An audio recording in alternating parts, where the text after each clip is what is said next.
Hi everyone and welcome back. It's Kira Garfola with Greenville Tech's Math 109. Today we're going to talk about section 5.4, which covers exponential and logarithmic models. So just like we talked about in previous chapters, we've discussed fitting different types of models to data. So we started with fitting that linear model, so we found that line of best fit with linear regression. Then we talked about quadratic models in the last unit. And we also talked about power models. In this section, we're going to expand these options to include exponential and logarithmic models. So first, before you start fitting models in your calculator, you need to know if it's an appropriate method at all. So to determine whether an exponential model might be appropriate, you need to consider the percent change in the data. So to find the percent change, you're going to still find those first differences that we talked about. And you're going to divide each first difference by the previous output, and you're going to look at it as a percent. If our outputs have a perfectly constant percent change, then the exponential model will be a perfect fit. But remember, in the real world, it's much more likely that you're going to see approximate fits. So what you'll be looking for there is an approximately constant percent change. So it's going to be bouncing around kind of the same area, same number. You don't see a trend in it, blowing up and growing bigger or shrinking down and getting smaller. It's approximately the same, but it's not identical every time. That is going to give you an approximate fit for your exponential model.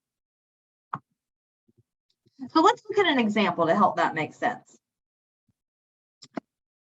Look at this data here, and we want to determine if an exponential function will be an exact fit or an approximate fit for the data. We're going to let t be the number of years after 2010. That's not exceptionally important now, but when we make our model later, it will be. So remember that we need to make sure that we're going up by the same number each time we go by x. So here we're going up from 2010 to 2011. So 1 year, another year to 12, another year to 13, and so on. So we're going up 1 year each time, which is good. And then here are our y, or our output values. The first thing we need to do is find those first differences. Remember, the first differences are 202 minus 171. 226 minus 202, and so on. And the percent change is going to be that difference divided by the old one. So it's going to be 202 minus 171, and then that number divided by 171 and given as a percent. So like I said, new minus old over old is going to be your first differences over the old one. Take a look here, pause if you need to, and make sure that you can understand these. Our first differences, remember, we have to start with the second one because we have to have something to compare it to. Our first difference here is 31, and 31 divided by 171. So it's this minus this, and that quantity divided by this, and then put into a percent. So times 100%. So 31 over 171 is 0.181, which is 18.1%. We do that same thing for the next one. So 226 minus 202 is 24. Divided by 202 is going to give us 0.119. Which is 11.9%. If we do the same thing for each of these, we're going to get these percent changes. Again, take a few moments, make sure you can get at least a couple of these to be identical so that you understand how the math is done, because on your homework, you're going to see something similar. So here we see that our percent changes are 18.1, 11.9, 14.6, 14.7, 14.1, 13.9, and 12.4. That first one is a little concerning, but it's not, really a trend worthy. It could just be a little bit of an outlier, a little bit of a glitch. But we see that they're bouncing all around, somewhere around, 14 seems to be the middle. There's not an overwhelming trend here. So I would say it's certainly not an exact fit because these are not all identical, but it's probably a pretty decent approximate fit. Now, if we want to fit an exponential model, you're going to do this exactly the same way you've been doing it in your calculator, okay? You're going to go to Stat, Edit, and you're going to enter your data just like you did for linear models, quadratic models, power models, and all of that. And just like you did there, you're going to press Stat, Calc, and you're going to scroll down to XReg, which is exponential regression. If you want to show your graph or any of that, just like we did before, you can save your output in Y-bars, so that you can graph that scatter plot on top of the line. But otherwise, if you're not looking at the graph, just go ahead and press calculate, and it's going to give you your results in the form y equals a times b to the x. So remember, it's an exponential model because x isn't down here, x is now in the exponent. So let's look at our data from before and let's fit an exponential model. Now be careful here because this is where it does come into play. Our input is the number of years after 2010. So this is going to be 0, this is going to be 1, this is going to be 2, and so on. So input your x values, input your y values, and create the exponential model. Pause for a moment and see if you can get that output.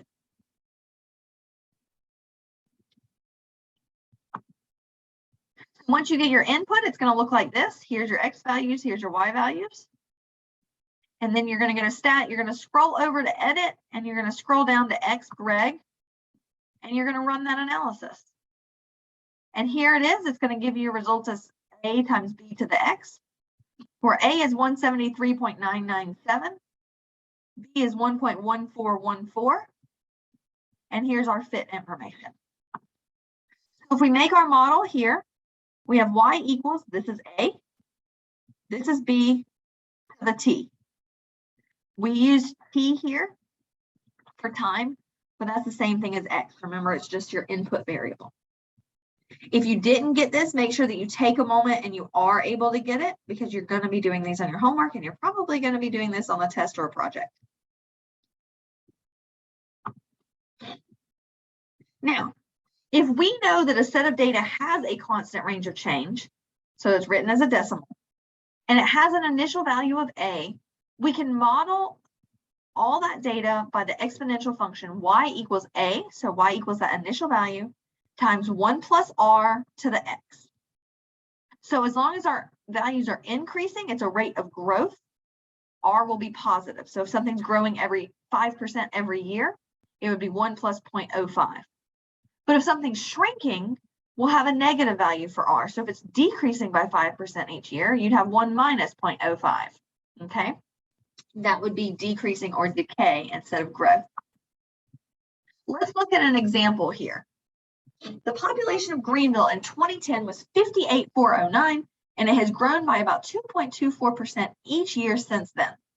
We want to use an exponential model that starts in 2010, and we want to estimate the population in 2019. So we know that we're starting in 2010, so that's going to be year 0 for the purposes here.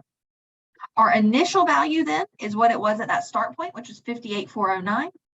And our rate of growth then is 2.24%.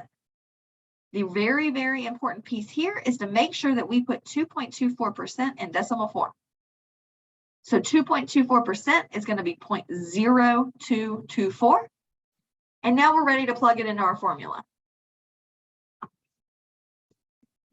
We have y equals 58,409 times 1 plus 0.0224 to the x. If we want to simplify that 1 plus piece, we're going to get this final model of 58,409 times 1.0224 to the x, where x is the number of years since 2010. Now, to estimate the population in 2019, we just need to plug in a value for x.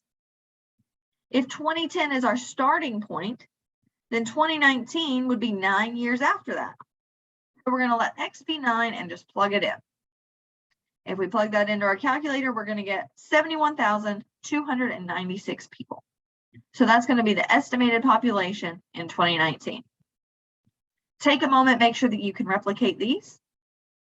Again, you'll see these on the homework test. Now, we've talked about exponential models, but what about logarithmic models? So a logarithmic model tends to shoot way up or shoot way down and then level off. So it grows or it declines really rapidly all at once, and then it kind of steadily levels off. This can usually be modeled by a logarithmic model, and in this class at least, and most of the time in the real world too, you're going to use common log or natural log. In this class, we're just going to use natural log. So we're going to have y equals a plus b to the natural log of x. So a and b, once again, are going to be output by your model. The important thing here is b is going to be greater than 0. And functions with a period of rapid decrease. So if b is greater than 0, that's your increase, okay? So it's growing rapidly and it's leveling off. If b is negative, it can be negative, but that means that it's going to drop off, okay? So you're going to be decreasing or decaying, okay? Same type of model, b is just negative. Remember, you cannot use a negative input for logarithmic functions, so x has to be greater than 0. If x is less than 0, it's going to give you an error because it's undefined. This is just an example for you to see of logarithmic growth. You can see these data points and you can see the lines that have been, this is the solid black line is the model that has been given. And you can see it grows real rapidly at first. It's going high, high, high. It's growing real fast. And then slowly it's starting to level off. So this is where a logarithmic growth model might be appropriate. Did the logarithmic model in our calculator, guess what? We go the same place that we've been going. So you're going to be very familiar with this by the time the class is over, huh? So if your logarithmic model is appropriate, you're going to scroll and choose LN reg, just in the same place that you've been going. You're going to go to Stat, Edit, and enter your data. You're going to go to Stat, scroll over to Calc, and choose LN reg. As before, if you want to save your model, you can as y-vars so that it'll give that line of best fit over your data if you want to see the graph. And then you're going to select Calculate, and it's going to give you your result as a plus b times ln x. So it's going to give you a value for a, and it's going to give you a value for b. Let's look at an example. The data here is going to show the percent of US adults with diabetes. It's projected. So T is going to be the number of years after 2000. You want to find a logarithmic model and estimate the percent of US adults with diabetes in 2100. So remember here that our input is years after 2000. So we have 10, 15, 20, 25, and so on, all the way up to 2050. And here are our percents and our projections. Go ahead and input that in your calculator. Pause if you need to. And you're going to see here that when you get your results, here's your data. And when you go into ln reg on that calculate, you're going to get results as a plus b times ln of x. A here is negative 12.97. B is 11.85.